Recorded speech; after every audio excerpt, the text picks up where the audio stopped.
இப்போ நம்ம ஆல்ரெடி என்ன பண்ணுவோம், பவுடர் வச்சு செட் பண்ணிட்டு ஐ லுக் போடுவோம்ல. இப்போ அதெல்லாம் பண்ணல, பவுடர் அப்ளை பண்ணிட்டு டைரக்டா ஐ லுக் போகிறோம்.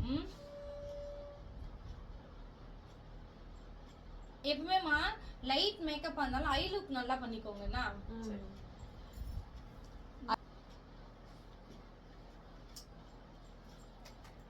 நேற்று எல்லாரும் ஒரு மிஸ்டேக் பண்ணீங்க ஓகேவா. நான் என்ன பண்ணேன், 3 நாளாக மேக்கப் போட்டேன்.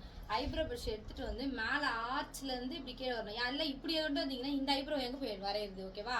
ஸோ மேலே ஆர்ச் கிட்ட எடுத்துகிட்டு வந்து இப்படி வரணும் தான் நான் டெய்லி சொல்லிட்டு இருக்கேன். ஏன்னா அப்போ தான் இப்படி வளைவாக வரும். எந்த காரணத்தோட கீழே வரக்கூடாது ஓகேவா.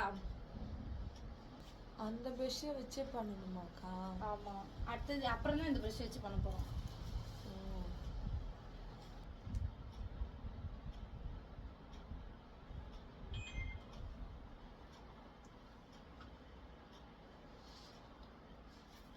இப்போ வந்து ஸ்மச் பண்ண போகிறோம் ஓகேவா. போட்ட மாதிரி இருக்கணும், ஆனால் போட்டுருக்கூடாது ஓகேவா. நான் என்ன பண்ணுறேன் டெக்னிக் வந்து பார்த்துக்கோங்க.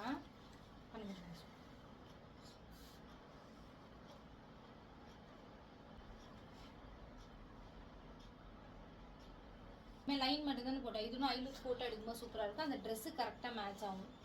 இப்போ நம்ம சவுத் இந்தியன் சாரீனா அது விங்ஸ்லாம் வைக்கும் போது ஓரளவுக்கு, இது வந்து இந்த மாதிரி பண்ணால் தான் நல்லாயிருக்கும். இப்படி ஐலஷ்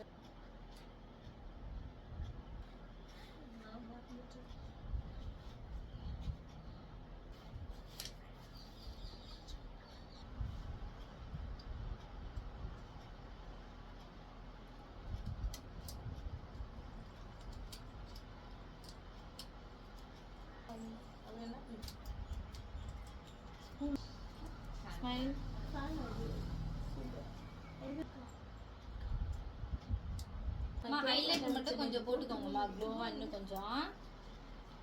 மாதிரி லைட்டா பிளாக் பவுடர் வச்சு ஸ்மச் பண்ணிக்கோங்க மாதிரி ஒருட்டியா.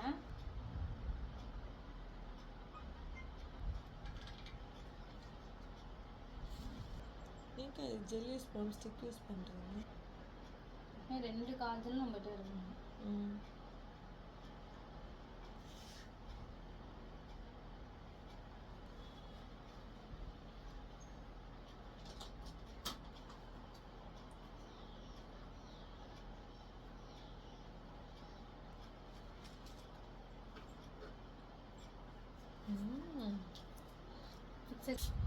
அதுதான் அன்னைக்கு வீட்டுக்கு போய்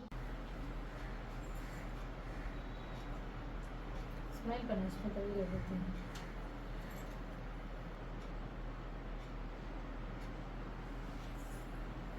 சொல்லிட்டு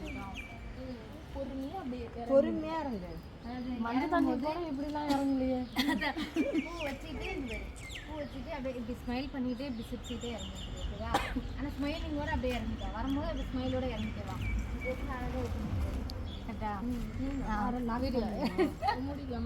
ஓகே, இப்போ வந்து முடியுது.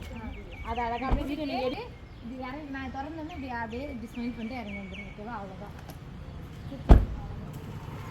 இருக்கிறோம்.